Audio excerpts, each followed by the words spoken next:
Bonjour tout le monde, merci Renaud, merci Hervé de nous donner la chance de parler un peu de prothèse et de sport dans cette enceinte. Alors moi on m'a donné le sujet prothèse inversée et sport. J'avoue que quand j'ai reçu le mail je me suis dit, bon, il y a une erreur. On ne fait pas beaucoup de prothèses de sport après une prothèse inversée, mais en fait comme toujours quand on creuse un peu et qu'on analyse bien les choses, on a de bonnes surprises. Alors pour faire rapide, petit rappel, mais on y reviendra tout à l'heure, il y a deux types d'omarthrose. On a l'omarthrose centrée qui est la faille du cartilage, et l'omarthrose excentrée qui est une faillite des tendons et qui aboutit à une faillite du cartilage. Et ça se traite chirurgicalement par des prothèses. Alors je vous rassure, il y a 2 à 3% de la population qui a atteint une arthrose d'épaule. Il n'y a pas 2 à 3% de la population qui a une prothèse d'épaule. Heureusement, il y a la place pour un traitement médical et un traitement rééducatif. Ce n'est pas l'objet de ce jour, mais ça limite un peu le champ des possibles. En tout cas, pour les patients, on ne les opère pas tous, rassurez-vous. L'omarthrose excentrée, donc on disait, c'est toujours la même séquence en fait. La lésion de base, c'est la lésion de la coiffe des rotateurs. Et cette rupture de coiffe s'aggrave. Elle s'aggrave quasiment pour la moitié des patients, progressivement, très lentement, mais petit à petit. Ce qui aboutit à une excentration de la tête humérale, à une acétabilisation de l'acromion, et enfin, pour 5% des patients qui ont une lésion de la coiffe, on aboutit à une arthrose gléno-humérale. Cette arthrose, elle survient, on n'a pas de données claires, parce que c'est des études à très long terme, on va se donner 10 ans. Donc, tout ça pourquoi ? Pour bien réfléchir sur l'indication de la réparation de la lésion initiale, et se dire, bon, le delta moyen, on va dire l'âge de pose moyenne d'une prothèse inversée d'épaule, c'est 70 ans. Qu'est-ce que je dois faire pour que mon patient, s'il a besoin un jour d'une prothèse, on soit dans un âge raisonnable. Donc si on a un patient qui a moins de 60 ans, qui a une rupture de coiffe, il faut se poser la question d'une chirurgie. Pour au-delà, on peut se dire que la prothèse inversée pourra rattraper ces patients. Le diagnostic, il est assez facile. L'arthrose, c'est souvent très bien toléré très longtemps, c'est pour ça qu'on n'opère pas tout le monde.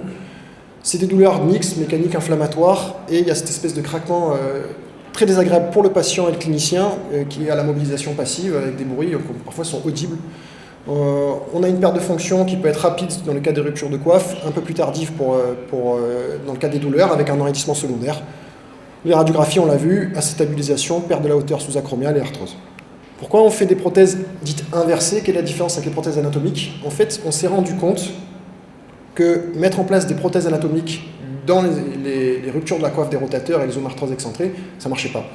Ça ne marchait pas pour plein de raisons. 1, parce qu'on avait plus de verrouillage du centre de rotation de l'humérus, et 2, parce que les contraintes sur l'omoplate ne s'appliquaient pas bien, et avec des forces de cisaillement qui faisaient qu'on avait des décellements prothétiques très précoces. Donc on a rapidement compris qu'il fallait qu'on change la mécanique de l'épaule, et c'est Gramont, qui est un Français dijonais, qui a jeté les bases de l'arthroplastie inversée déjà dans les années 80, donc quand j'étais encore bien jeune, et qui, comme principe initial, a décrété que si on abaissait, qu'on médialisait le centre de rotation, eh bien on allait pouvoir recruter du deltoïde, augmenter le moment deltoïdien et restaurer de la mobilité à l'épaule sans avoir besoin de coiffe des rotateurs. Et les choses ont beaucoup évolué, puisqu'on est parti initialement de l'omarthrose excentrée pour les prothèses inversées, et devant le succès de cette prothèse et l'efficacité, les indications s'élargissent au fur et à mesure. Et l'indication principale reste l'omarthrose excentrée, mais parfois aussi même centrée, pour l'omarthrose centrée chez les patients âgés, parce qu'on ne fait pas forcément confiance à une coiffe de 75 ans, donc on peut être tenté d'aller mettre une prothèse inversée d'emblée. Ça peut être une rupture irréparable de la coiffe des rotateurs, un patient qui est gêné par sa rupture de coiffe, qui n'a pas encore d'arthrose, mais pour lequel on n'a pas de solution à lui proposer pour restaurer la mobilité. La prothèse inversée a toute sa place. Ça peut être les fractures complexes de l'humérus pour les patients de plus de 60 ans. Quand on voit la radio en haut à droite, on se doute bien qu'une ostéosynthèse est impossible, voire même de mettre en place une prothèse anatomique avec une reconstruction des tuberosités. On n'y arrivera pas, c'est trop complexe, trop communitif, et la prothèse inversée est la solution à ce problème. Et puis il y a des indications de plus de niche, comme la reprise de prothèse ou les séquelles fractures.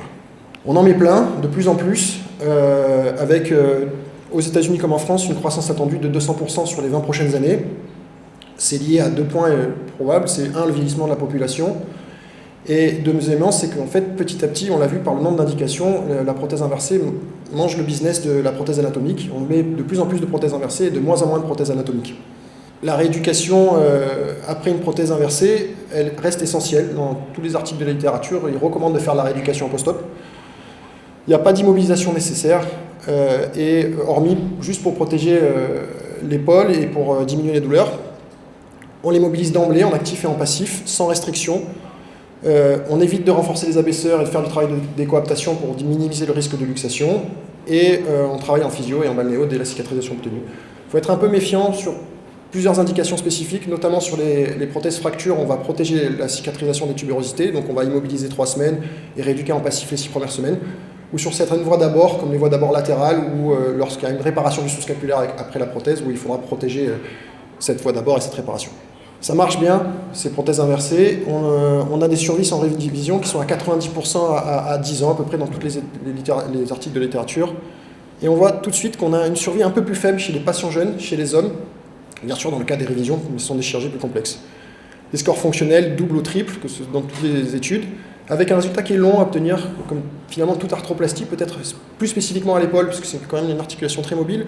On a un résultat qui met 1 an, donc il faut être patient, il faut le dire à nos patients qu'on doit tous être patients pour obtenir le résultat. Quand on regarde les études au dernier recul et qu'on essaie d'analyser les complications, et ça va nous guider pour la reprise sportive, on a finalement, comme toutes les prothèses, y compris la prothèse de hanche, des complications à type d'instabilité prothétique, fracture, décèlement. On enlève les infections qui ne sont pas une complication mécanique et donc qui ne sont pas impactées par l'activité sportive. Et du coup, on va devoir adapter et guider la reprise sportive en fonction de ces complications qu'on redoute. Et donc, il faut trouver des activités sportives qui n'ont pas de risque d'instabilité trop élevé, qui n'ont pas de risque fracturaire ou où il n'y a pas d'overuse. Et là, c'était l'étonnement, moi, quand j'ai fait cette com, je me dis, ils ont 70 ans, mes patients, il n'y a personne qui a fait du sport après une prothèse inversée, mais c'est pas vrai en fait. Ils reprennent leur activité sportive dans plus de 70% des cas, surtout sur des activités avec une intensité faible à modérée. Et le délai est assez rapide, finalement. À partir du 3e mois post-opératoire, ils commencent à reprendre des activités sportives. On va dire, celui-là, c'est un mytho. Mais c'est parce qu'on a quand même quelques activités cibles dans cette tranche d'âge, parce que c'est quand même des patients qui ont en moyenne 70 ans, qui ont fait des prothèses inversées, et ils arrivent à reprendre leurs activités. Alors, quand on regarde dans le détail, plus l'intensité est faible, meilleur est le taux de reprise, et inversement. Et on a quelques activités qui sont recommandées, quelques activités on doute, et quelques activités où clairement on dit non. Pour la marche, le jogging, la pêche, la chasse, l'elliptique, le tapis, pas de problème. La majorité des patients reprennent sans restriction. On n'est pas inquiet quand ils le font. La natation et le cyclisme, ça se passe relativement bien. On est beaucoup plus inquiet sur tous les sports qui vont solliciter de manière spécifique le membre supérieur, que ce soit le golf, le tennis. Et après, il y a clairement des sports contre-indiqués, comme les exercices de musculation, le crossfit, tout ce qui est activité physique, ou les sports de combat, les sports d'armée. C'est pas la tranche d'âge de toute façon, c'est pas comme la hanche ou le genou où on a des patients qui sont relativement jeunes. Nous, nos patients sont un peu plus élevés, il est quand même rare de mettre une prothèse inversée d'épaule à 50 ans. Et on est plutôt dans le cadre de prothèses anatomiques où là, les reprises sportives seront différentes. On a heureusement 83% de nos patients qui choisissent des activités modérées. Donc on a rarement la question de je veux faire des pompes, je veux faire des tractions avec ma prothèse inversée, est-ce que je peux ? Globalement, c'est plutôt est-ce que je peux aller marcher, est-ce que je peux faire de la randonnée, et là c'est beaucoup plus facile de leur répondre.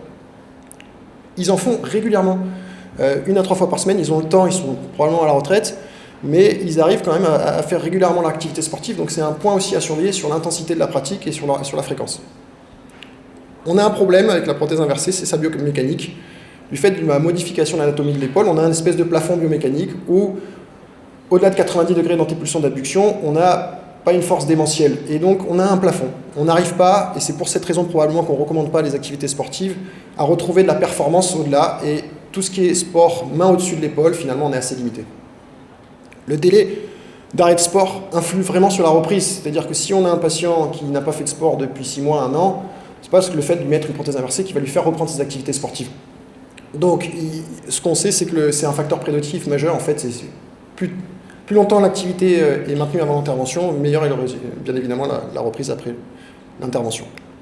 Notre étude qui montrait les sports recommandés, donc on a des sports qu'on autorise, ce qu'on disait, marche, randonnée, vélo, jogging, des sports où on est un peu plus prudent, la natation, le golf, le tennis, la chasse, le ski éventuellement, mais toujours risque fracturaire sur ce type de sport, et les sports clairement non recommandés. Parce que c'est vraiment, il faut déconseiller aux patients de le faire. Pourquoi ? Parce qu'on veut prévenir les complications qu'on a vues tout à l'heure, qui sont les sports de contact, les sports de musculation, les sports main au-dessus de l'épaule, et la compétition et la haute cinétique avec des entraînements fréquents.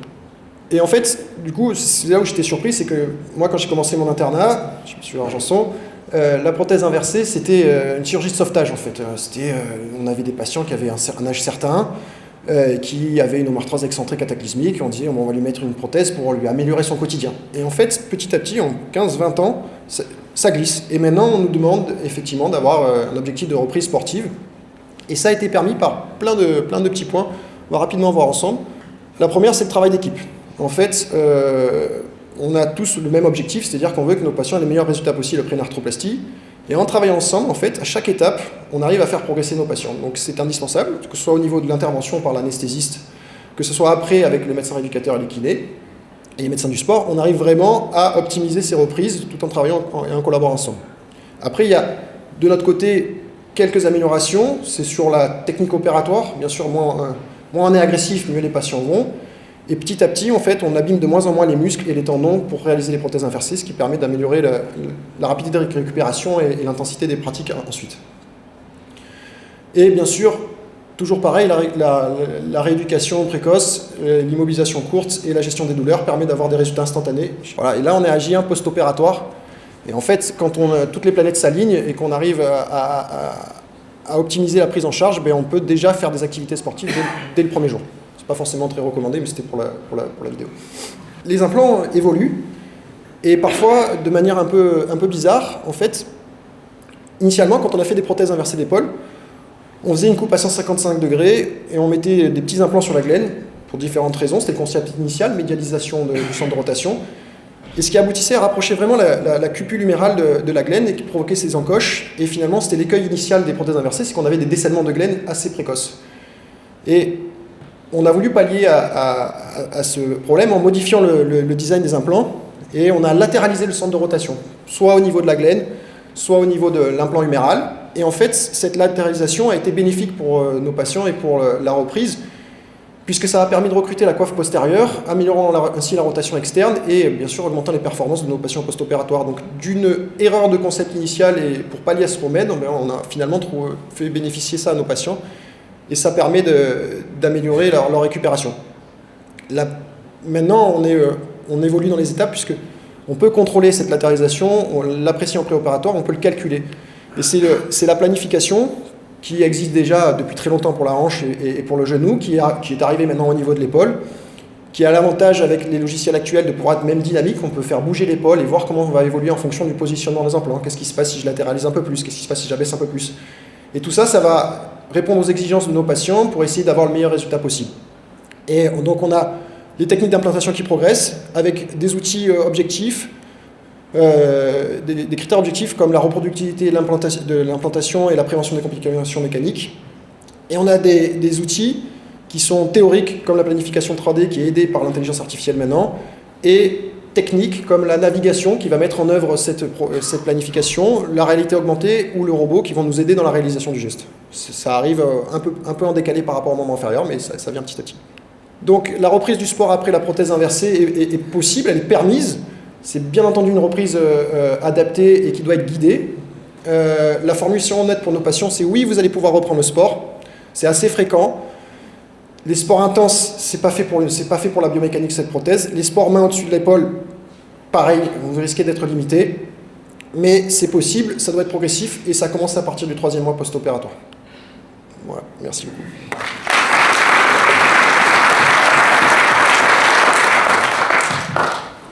Merci Alexandre. Alors, je dois t'avouer que les prothèses d'épaule, moi j'en fais plus depuis un petit moment, mais j'ai trouvé la présentation très intéressante parce qu'il y a pas mal de questions qui me viennent à l'esprit. Heureusement, mon collègue qui est bien plus expert que moi sur l'épaule va pouvoir compléter. Je commence un peu avec une question d'ordre technique chirurgical. Comme tu le disais, c'est vrai que j'avais souvenir que la prothèse inversée était quand même une chirurgie réservée au sujet âgé ou à la fracture. Et quand on voit aujourd'hui comment ça se passe, les résultats s'améliorent, c'est de mieux en mieux, on se dit pourquoi pas les poser de plus en plus jeunes, même chez les sujets de 50 ans, d'autant plus qu'on sait que la coiffe va s'altérer avec le temps. J'imagine que le changement de prothèse anatomique en prothèse inversée ne doit pas être simple. Quelle est ton opinion là-dessus? En termes de reprise?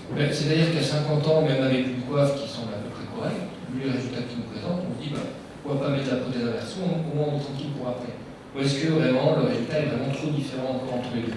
Alors, on a dans les études un résultat fonctionnel sur la prothèse anatomique qui est meilleur que les prothèses inversées, mais ça baisse secondairement quand la coiffe devient défaillante. Donc effectivement, il y a une question d'âge au moment de la réalisation, quand on veut dire une arthrose centrée, est-ce qu'on fait une prothèse anatomique ou est-ce qu'on fait une prothèse inversée? Actuellement, on en est plutôt à se dire que si on prend une statistique, on va dire qu'à 75 ans, il y a un tiers des Français qui ont une rupture de coiffe, qui n'est pas forcément symptomatique. Donc ça va être à peu près notre donnée, et on en est un peu tous là, c'est-à-dire au-delà de 70 ans, on va préférer une prothèse inversée pour prévenir, sur notre santé, pour prévenir une dégradation de la coiffe secondaire à l'alimentation qui altère vraiment le résultat de la prothèse. Donc pour l'instant, le cutoff il va baisser, c'est obligé. Peut-être petit à petit, la prothèse inversée gratte des indications et on en pose de plus en plus. Et je pense qu'à terme, oui, peut-être qu'un jour, il n'y aura plus qu'une seule prothèse qui sera inversée. On ne sait pas. Voilà. Une seconde, et après je passe le micro à ma collègue, c'est est-ce qu'en fonction du sport que souhaite exercer le patient, tu vas adapter la technique, ou l'implant, ou la voie d'abord, est-ce qu'il y a certains éléments que tu vas adapter en fonction du besoin sportif du malade? Alors, c'est pour la prothèse inversée uniquement, c'est la latéralisation qui influe. En fait, c'est un pacte qu'on fait avec le patient, il faut savoir analyser sa demande. Il y a des patients qui sont plutôt sédentaires, qui vont vouloir la rotation interne, et d'autres qui vont vouloir plus de la rotation externe, parce qu'ils ont plus envie d'activité sportive. Parce qu'on ne peut pas tout avoir, c'est des limites de la prothèse inversée. Et donc, on va modifier le positionnement des implants pour essayer de s'adapter à leur demande. Globalement, plus ils sont actifs, plus ils ont envie de bouger, on va les latéraliser et essayer d'augmenter la rotation externe, et moins plus ils sont sédentaires. On ne va pas se prendre le risque de latéraliser, parce que ça entraîne notre risque et rester sur le dessus. Donc concernant la rééducation,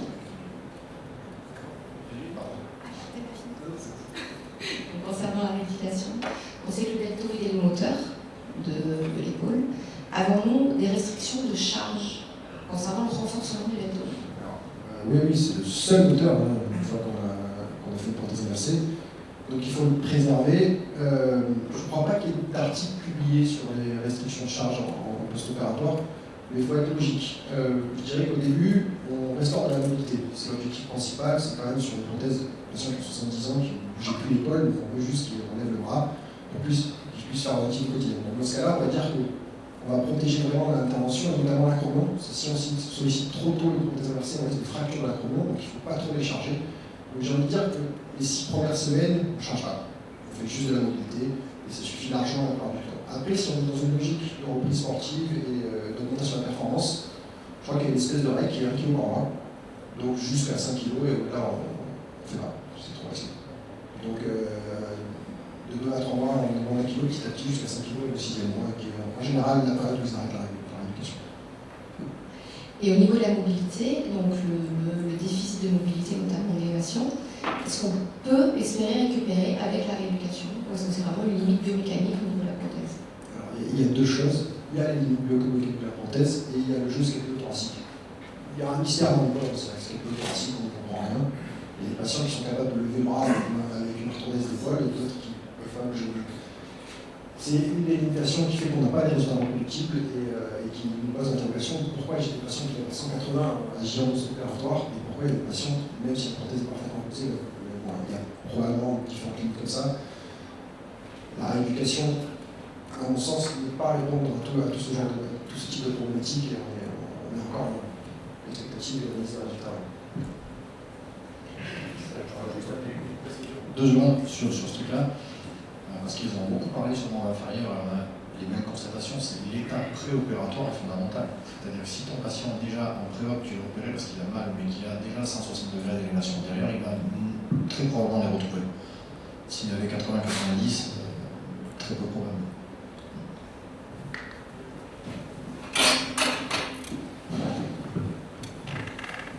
Oui, c'est ça. En fait, il y a tout le passif qui intervient sur l'épaule. Donc, je vous présente Thierry Rubineau, je suis médecin MPR ailleurs. On fait beaucoup d'épaules. Effectivement, il y a pas mal de situations sur lesquelles l'épaule est encapsulée, enraidie depuis des années. Donc là, on a du mal à avoir des récupérations capsulaires. Par contre, on a quelques situations, notamment avec Emmanuel, où on a des récupérations des amplitudes passives totales, mais une déprogrammation complète de l'abduction active, qui est d'origine vraiment purement corticale. Et là, la solution, il y en a deux. Il y a le protocole Alien, qu'on utilise quand même en éducation sportive, et la réalité augmentée, qui fait en fait qu'on reprogramme un petit peu le cortex pour dire oui, tu peux le faire. Et les protocoles de rééducation maintenant commencent à axer de plus en plus le programme sur la reprogrammation. Et il y a un des exercices que font nos kinés, c'est qu'on met le bras au zénith directement pour dire au cortex tu peux le faire.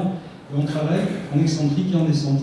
Donc il y a aussi des prothèses qui récupèrent parfaitement en passif, et qui ont, avec un état musculaire correct, il n'y a pas de lésion neurologique ou musculaire ou tendineuse, mais une absence ou une déprogrammation complète de l'abduction active. Et ça se passe vraiment au niveau cortical, donc il y a des protocoles de reprogrammation du disque dur qui sont en cours, donc il y a vraiment, l'épaule est complexe, et plus on la connaît, moins on la connaît en fait. Donc là, effectivement, il y a tout un champ qui reste encore à explorer sur ce domaine. On modifie vraiment l'anatomie de ces prothèses inversées, donc c'est logique que finalement il y ait des programmations et qu'on soit obligé de travailler sur ce point, tout à fait.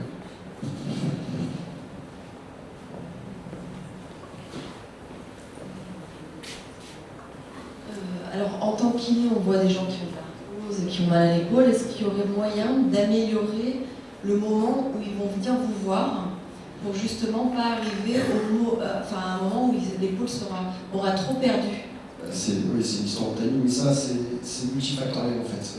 Il y a déjà fonctionnellement la souplesse articulaire au périnée, ce que disait Renaud, c'est forcément une voie qui sera raide après. Donc, il faut toujours balancer entre la durée des implants, ce qu'on est capable de proposer aux patients et quel résultat on va avoir. Et c'est toute une expérience professionnelle qui progresse avec le temps, qui nous permet de décider quel est le bon moment pour faire la prothèse. Après, qu'est-ce qu'on peut faire pour améliorer? Bien évidemment, si on arrive à gagner de l'amplitude en préopératoire avec la kinésithérapie, c'est utile. Si on arrive à renforcer les rotateurs externes avant l'intervention, c'est utile. C'est souvent délicat, quand on est au stade de la prothèse, c'est patient qui a quand même des épaules enlaidies et douloureuses, et où la rééducation est parfois difficile, c'est pas possible. Mais est-ce que nous, on pourrait leur dire, allez voir le chirurgien, même si c'est pas pour qu'il y ait une surveillance, pour qu'il puisse vous dire, bon, là, on attend encore un peu, et je leur demande de surveiller leur rotation externe. En fait, comme c'est un critère assez simple, ils se mettent coude au corps en rotation interne 1, et je leur dis le jour où vous n'arrivez plus à dépasser l'horizontale, il faut se poser sa raison de question, c'est peut-être déjà trop tard. Et j'ai juste une dernière question sur les tractions, parce que moi j'ai pas mal de bourrins en rééducation. Est-ce que je leur interdis formellement ou je leur dis essayez, ça passe pas, qu'est-ce qu'on risque, voilà. Si ça passe pas, il se luxe. Donc on a une spécificité à cette prothèse inversée d'épaule et on est encore prudent. Peut-être que petit à petit on arrivera jusqu'au résultat de la prothèse de hanche. Pour l'instant, ça fait peur. Alors, pareil, le problème de ça, c'est, je ne sais pas si vous avez remarqué, mais depuis le début de ce congrès, globalement, on a très peu de résultats dans la littérature. Et ce qu'on est en train de vous dire, c'est, on pense que, il semblerait qu'il vaut mieux pas faire des tractions parce que ça pourrait déconnecter la prothèse. Et si on regarde, en fait, la littérature, il n'y a aucun papier qui démontre qu'une activité sportive, quelle qu'elle soit, entraîne plus de luxation sur une prothèse inverse. Alors peut-être, ou pas. Et je ne vais pas spoiler Macom, mais le dernier patient de Macom à droite, si on inverse, voilà ce qu'il fait. Je pense qu'en fait, plus mal des jeunes, plus il y a un tonus musculaire qui est correct, et au final, plus le risque de luxation est faible, parce que je pense qu'on a plus de risque de luxation sur un patient âgé à 75-80 ans qui a des masses musculaires qui sont dans les chaussettes, que chez un type de 50 ans qui a une masse musculaire parfaite, même s'il a une courbe des rotateurs déglinguée. Donc, en fait, on sait pas grand-chose, et aujourd'hui, on protège les malades, on se protège nous, surtout parce qu'on n'a pas envie qu'ils se luxent. La vérité, c'est qu'on leur file un petit peu notre peur, mais notre peur, elle n'est pas basée sur des résultats scientifiques valables, honnêtement. Bah, c'est mon avis. C'est sur la crainte de l'application. Il y a assez peu de papier parce que c'est très compliqué en fait de faire des études prospectives longues sur le long terme, et puis ça a honnêtement intéressé peu de gens parce que, comme le disait Alex, en fait, là je parle de la RLS, en fait, les prothèses inversées jusqu'à peu de temps, c'était réservé à des patients pour lesquels on ne se posait pas la question parce qu'on leur disait vous ne reprenez pas l'activité sportive. Point final. Et la discussion qu'on a aujourd'hui, elle est assez récente quand même. Et les questions qu'on se pose aujourd'hui de savoir quel sport on peut pratiquer avec une inverse, elle est récente parce que la population a changé. On a tous, c'est quasi systématique, pas systématique j'exagère, mais qu'on demande est-ce que je peux reprendre le golf, est-ce que je peux reprendre le tennis. Au final, pas vraiment. Voilà, on en a quelques-unes, mais vraiment pas des masses. Donc, on pense que. Voilà. Il faudra analyser sport par sport, mouvement par mouvement. Le mouvement sportif est différent pour chaque sportif. Très difficile de trouver une corrélation et une étude type, donc c'est la règle de vieux docteur bien prudent. On n'a rien d'autre de concret. Dernière question, s'il y en a une dans la salle. Ah, allez. Par rapport à ce que vous évoquiez tout à l'heure, est-ce qu'on peut imaginer que la rééducation à rééducation virtuelle va pouvoir justement répondre au schéma moteur que vous évoquez? Je ne parle d'expérience. Probablement que c'est une aide. Est-ce que ça va favoriser la reprise sportive et l'améliorer?